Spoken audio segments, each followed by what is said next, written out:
The biggest international story today continues to come from the Middle East, where the conflict between the United States and Iran has entered another dangerous phase. According to the latest reports, the U.S. military has carried out its 10th consecutive night of airstrikes against Iranian military targets. U.S. officials say the strikes were aimed at missile launch sites, drone facilities, air defense systems, and military command centers in an effort to weaken Iran's military capabilities. Iran has responded by launching missile and drone attacks against U.S.-linked military positions and regional allies. Reports indicate that attacks have affected locations in Bahrain, Kuwait, Jordan, and key shipping routes in the Persian Gulf, raising fears that the conflict could spread further across the region.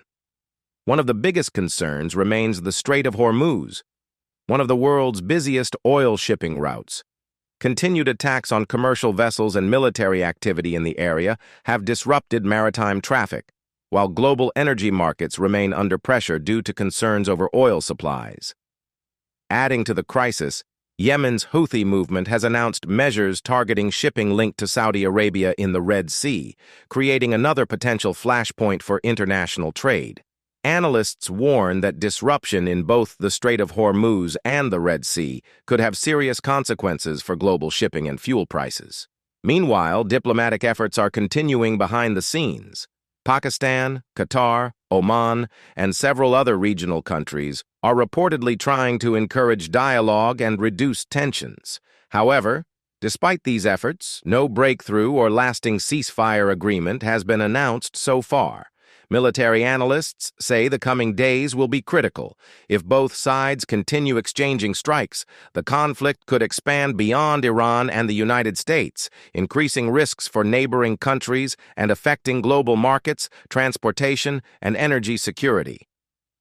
Governments around the world are closely monitoring the situation, while many countries have advised their citizens to remain cautious due to the rapidly changing security environment in the region. For now, the situation remains highly tense, and the world is watching closely to see whether diplomacy can prevent further escalation or whether the conflict will move into an even more dangerous stage. That's all for today's International Update.